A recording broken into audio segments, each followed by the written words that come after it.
Aglar kang samyosipun Pindara bingkang samudra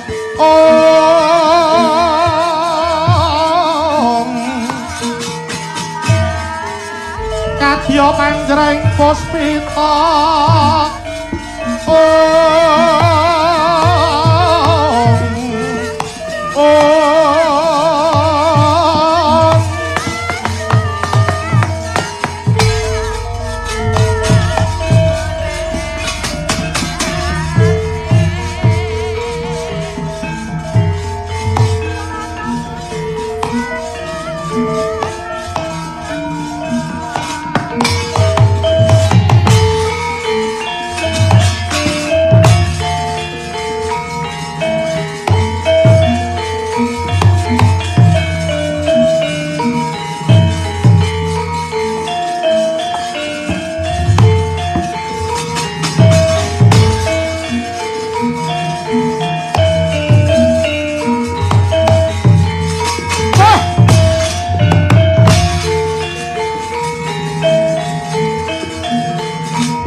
Ikra kang bala tumingal atampa samya medali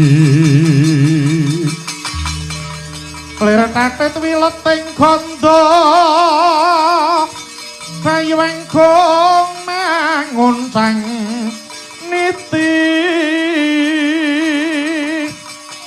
benjang sangat cimicil lati nyong daliwut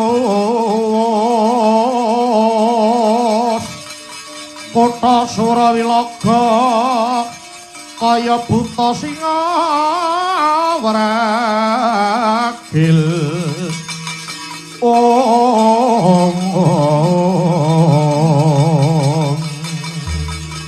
pasti tunggu dendanya mangambak boyo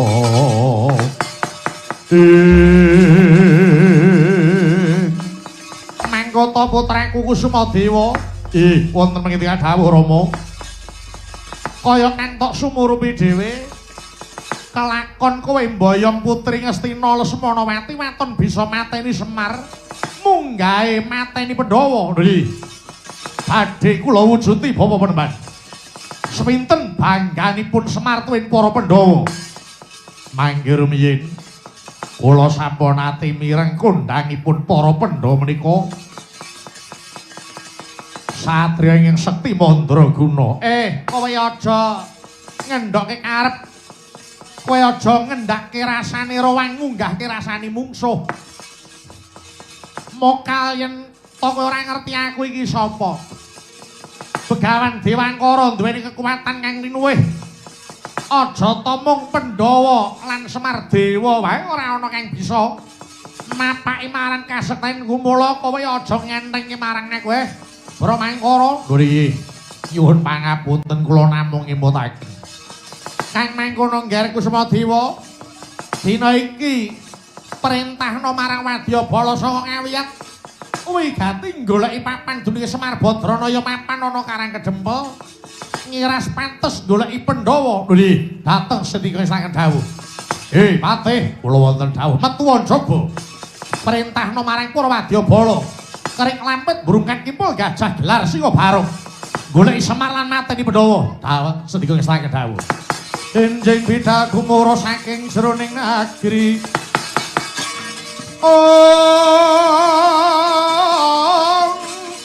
kung ingkang bala kuswabara busananira lir surya wedalira saka ing Jalanidi arsa medangi jagat tuk mungup-mungupaning sabut saing wukir merbapak bangsu mirap menasarating surya nampak megalan gunung-gunung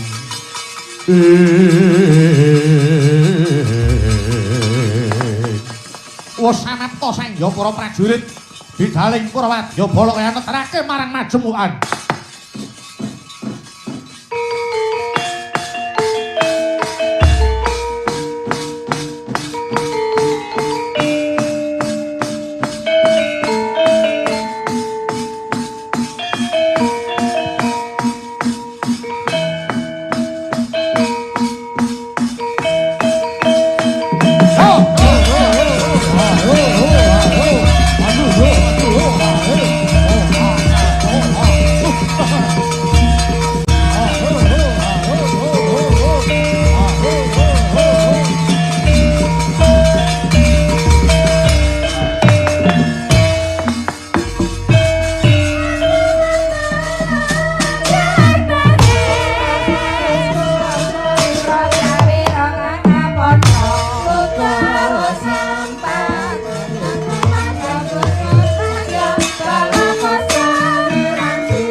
Thank you.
Kurawa ayo maju ger kebyuk ayo yo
Dewa Narpati tuwe Nareswara Kresna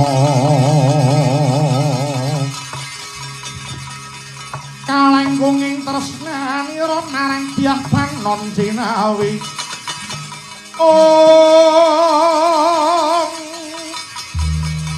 mongko pisah unggianipun mila tansah panyawarta Wau Sri Narendra kalih mring Sang Retna Madu Brangka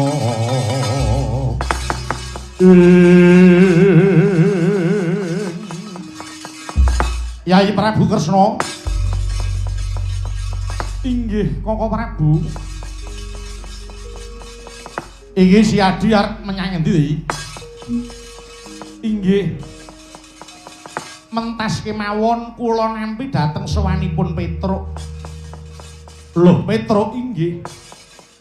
Petruk sowan dhateng Dwarawati dipun utus Kakang Semar Badranaya. Ingin supados mboyong dhateng kula. Awit dinten menika Kakang Semar badhe mbangun kayangan. Wah. Yen ngono padha karo aku. Aku kedayuan Bagong tekan nggon aku. Oh, Bagong iya. Bagong elok potongane. Oh iya. Bagong tekan Mandura dikongkon Kakang Semar. Baladewa tinimbalan pukulane Semaya. Kinen Sewanana Karang Kadempel wigati bakal mbangun kayangan. Pun Kakang uga digawe nekseni. Sakwise nampa ature Bagong pamit. Bakal nyang Madukara ngono jare. Oh inggih. Inggih Koko Prabu, lakar leres dinten menika Kakang Semar badhe mbangun kayangan. Wes iki gek kayangan ngendi sing arep dibangun Kakang Semar iki? Mengko doh nyono cerak nyono dikira Kakang Semar arep ngrebut palenggane Pukulun Bathara Guru. Kok ora pati condong ngrasaku. Mangke rumiyin Koko Prabu. Piye? Kula ugi anggagapi menapa ingkang dados kersanipun Pukulane Semaya. Namung langkung prayogi menawi paduka Koko Prabu kula kanthi dhateng Karang Kadempel.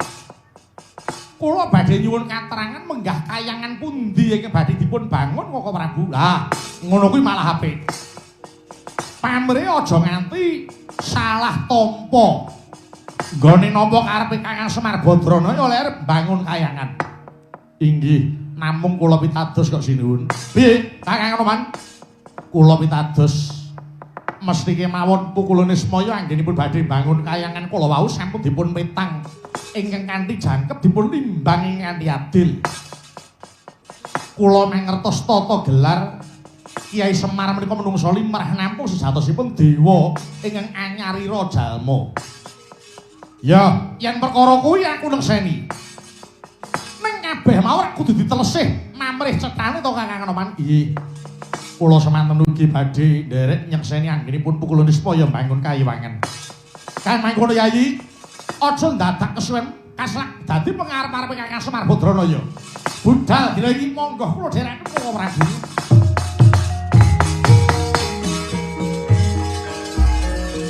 Lang-langen driya mangun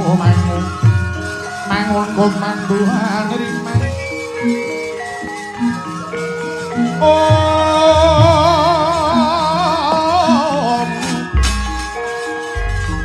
Lerleno tempoke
ya jagat dewa Bathara.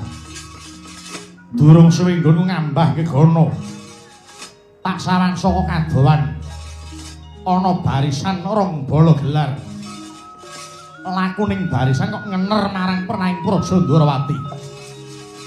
Ing atase ngambah laladan Ndwarawati tanpa ngguang layang sadurunge. Mandhek, kowe aja wacut.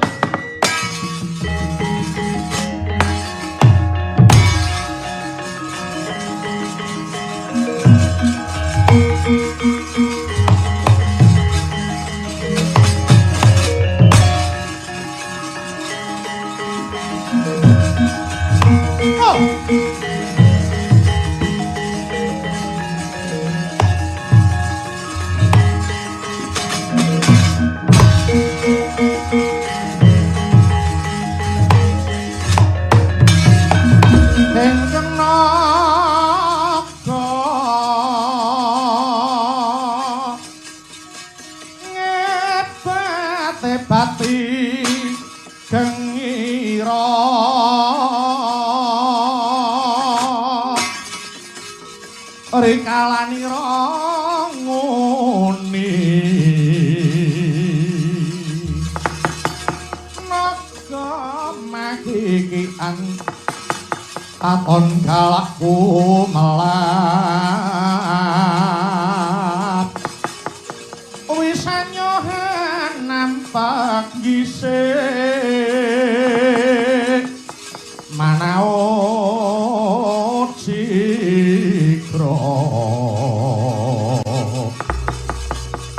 marang risang bayu siwi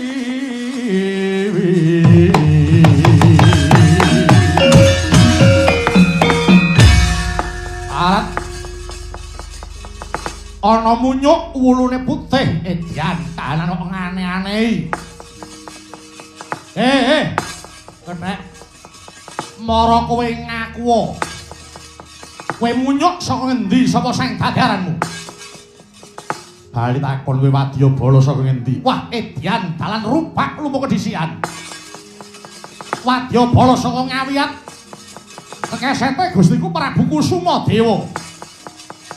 Aranku Tumenggung Jaya Pudenda, Tumenggung Jaya Pudenda. Ya, kowe sapa? Pendhita Kendali Sada Hanoman Hanoman. Ya.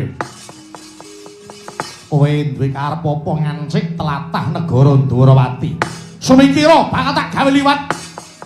Yen sing liwat wong siji munggahe wong lima tak lilani. Ning gandeng sing liwat luwih saka 100 dasare nggawa gaman. Wis jamak lumrahe aku. Sujana lawan lakumu sak Madyabala. Ora tedeng aling-aling, aling-aling tedeng. Aku arep golek pernahing Karang Kedempel, golek menungsa sing jeneng Semar. Duwe karep apa? Semar menungsa sing ora nitik. Menungsa sing ora idep isin anggepe apa dheweke wani-wani mbangun kayangan. Apa sambung rapete nggonmu golek pukulane Semaya? Apa ana sambung rapete nggone pukulane Semaya arep bangun kayangan karo dapurmu? Yen pancen kowe arep ganggu gawe Kyai Semar nggone bangun kayangan aja ndadak kowe rembug Anoman sing bakal ngadepi kekarepan. Wah, edan sikil Bondowani. Kowe apane Semar? Iki abdi kinasih pukulane Semaya. Sapa sing wani ganggu pukulane Semaya Anoman mungsuhe? Yan parat. Tak katutke dosane karepmu apa? Janjur minggat lena panyaut tebuak dadamu sati kamu. Cetakku bae para cobane dhewe.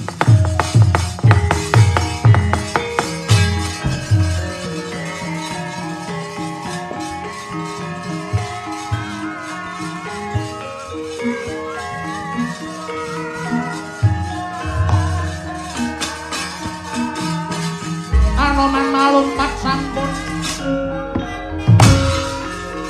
Oh,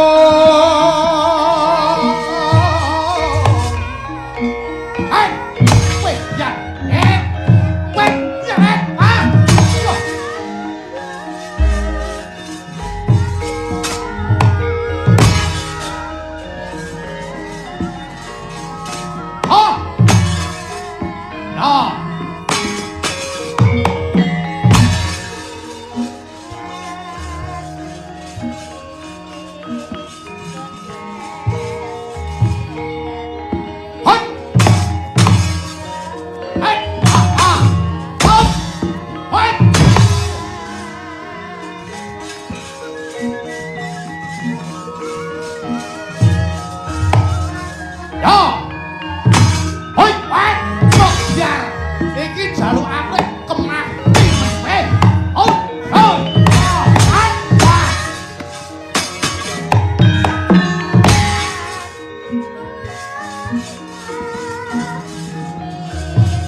Temenggung Soco Permono. Soco Permono.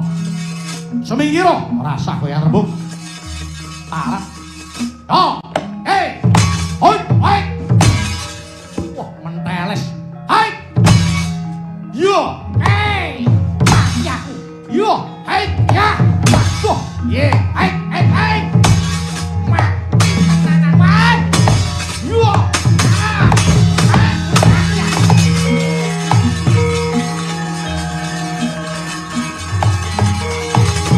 As.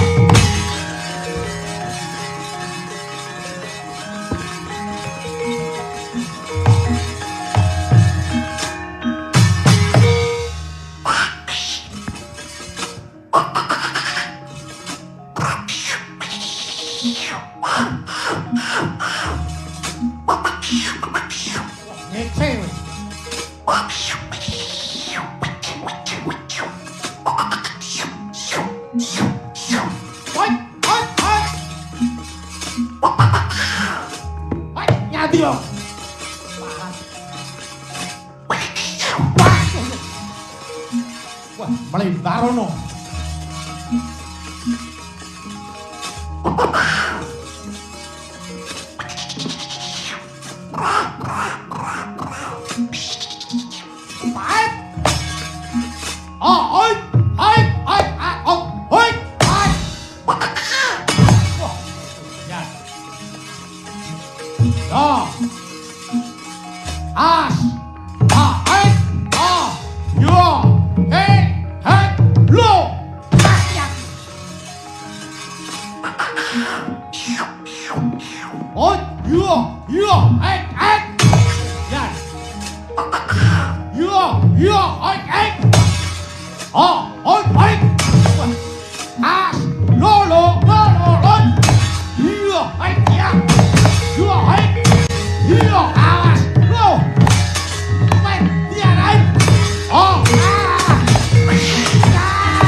Hilang nyawa bubar.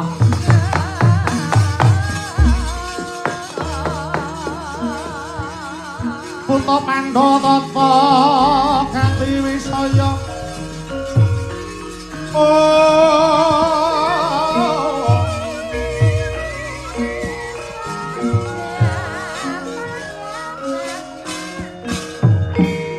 Sapa iki?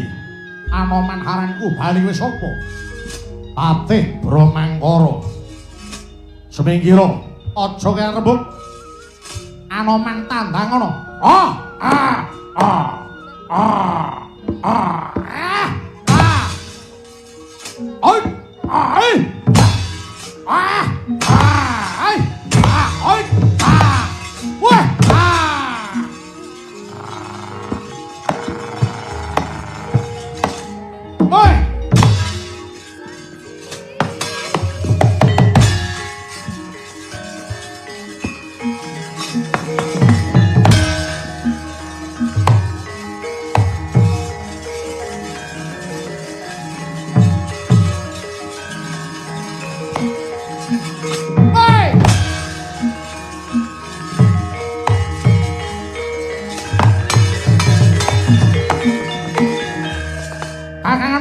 Inggih sinuwun. Tiba kaya wong matek iki ning apa? Atur weninga bilih. Wonten barisan segelar sepapan saking negari Ngawiyat. Wadyabala saking Ngawiyat badhe ngudi pejahipun pukulane semaya nggih Kakang Semar Badranaya. Lho. Sambung arep apa? Kula piyambak boten mangertos. Namung ketingal sanget badhe nggagalaken anggenipun Kyai Semar bangun Kayiwangan. Apa ora tok tandangi? Sampun. Namung menika wonten yaksa ingkang magut ing Rananggana. Ana buta? Iye. Kula kedawan gelap sayuta ngantos dawah. Minggira, dapure butane iki kaya apa parang?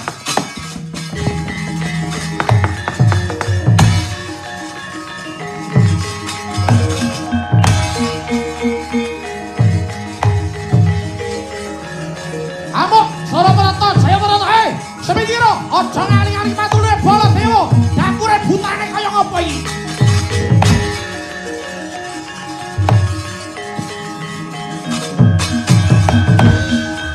Kowe buta buteng betangan yaya. Hei! Kowe buta sapa jenengmu? Iki Patih Bramangkara. Patih Bramangkara? Iya. Kowe sapa? Piye? Kowe sapa? Lekno mripatmu gatekno gobokmu.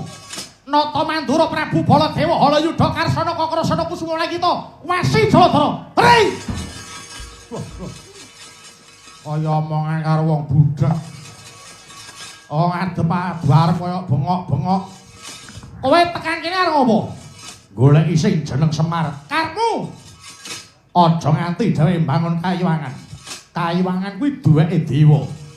Yen Semar wani bangun kayangan padha karo ngembari panguwasane dewa. Karepmu arep tok bubar iki, he? Iya. Wah, jelek urip kowe. Kowe jelek urip. Kowe durung tau krungu kondange Prabu Baladewa. Kowe aja ngrasani pukulane semaya. Sapa ngrasani pukulane semaya? Mungsuhe Baladewa. Wah, yen pancen kowe mbelani Semar, maju rene, kelak tak gaglak. Wah, tublak tungkak cangkemmu, bosok kowe. Pokoke pemakine ora jamak.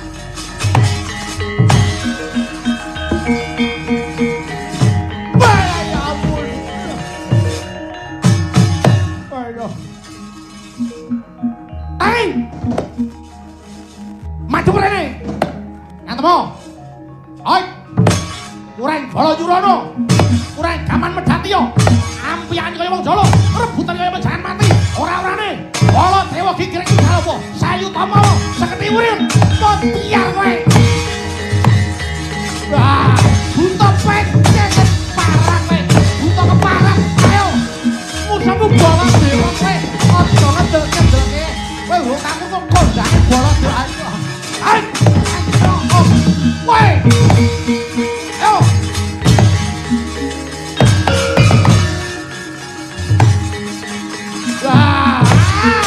Gak ngobrol, buta kaya aku kemakinnya ora jamalah ayo. Ayo.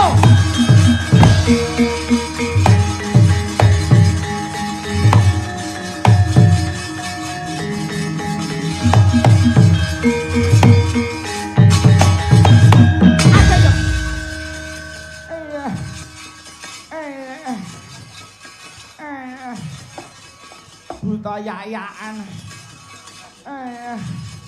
Alah yo nyawa gundel naraga sing kenceng. Oh buta pecicilan. Lagi udut kok ditabrak. Lagi ngombe jamu kok diganggu. Alah iya. Kowe patih pecicilan ki ngopo? Aduh. Kowe kok ngendi? Perang lho, kira. Mungsuhmu sapa? Ratu Mandura namine Baladewa. Baladewa nggih. Kowe dikapake komplit. Dipisuwi, didak-idak, dijejeki. Kowe ora males, alah ora gelem gentenan kok. Ratu galake kaya asu manak. Kowe buta ki galak, nggih ning kalah galak kalih ngrika. Kula digetak niku ati kula cilik niku. Buta iki. Mak tratap lho. Wis kowe nek mungsuh ora iso ngrampungi minggira. Sing ngrampungi Begawan Dewangkara. Kaya ngapa dapure Baladewa tak idoni kobong.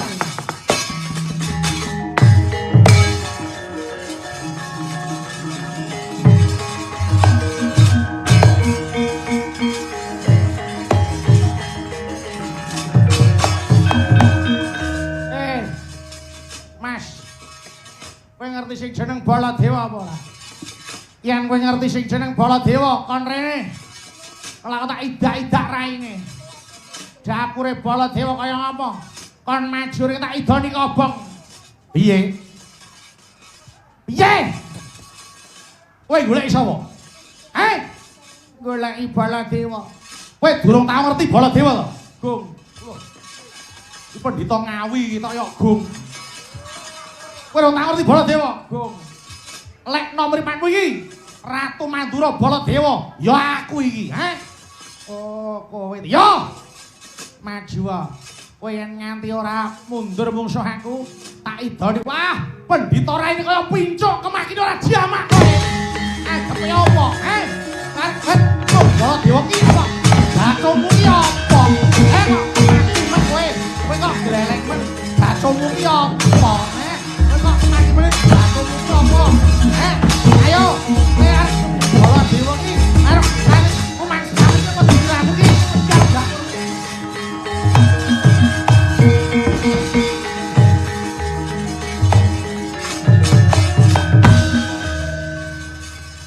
Penak to.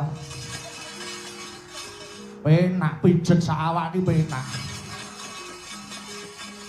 Ya ra, dasare udan-udan pijet wiwit saka sirah awak tekan sikil komplit. Sing muni pijet iki sapa? Lah sampeyan biru kabeh kuwi jarem. Pijet nek awake kesel jarem ngoten niku.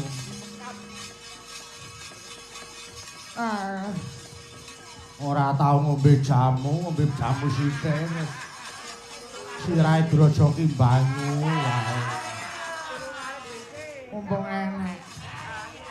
Mumpung dicepai ning kamar kok ya. Mumpung adoh omah ya. Piye nek ngono kuwi? Aduh. Baladewa nek ngajar wong kaya ngajar kewan. Ha nggih. Wis ora ukuran menungsa didak-idak dijejeki. Pun pripun nek ngeten iki? Nek bacut malah kewirangan. Kersane golek dalan liya. Sing tak goleki Semar dudu Baladewa. Oh, ngaten kula, Der. Ayo metu dalan liya.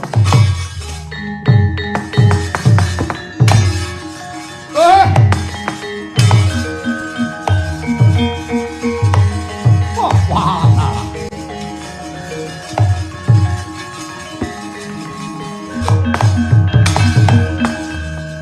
Yai Prabu, wonten menapa kok Prabu? Iki ana pawongan salah gawe. Liripun ana wadyabala sabrang arep goleki Kakang Semar, katone arep mbubrahke olehe bangun Kayuwangan. Inggih. Namung kula menika jubriya, sinten ingkang wonten wingkingipun para buta-buta kala wau. Karemu piye? Mesti wonten ingkang ndombani utawi wonten ingkang nyengkuyung. Oh ngono inggih. Lah kira-kira sapa?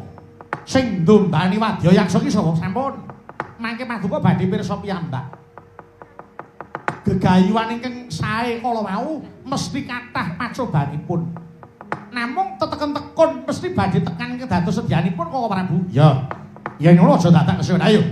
Nyengkake laku budal marang Karang Kedempelpun Kakang kok Subriya karo lakune Wadyabala iki.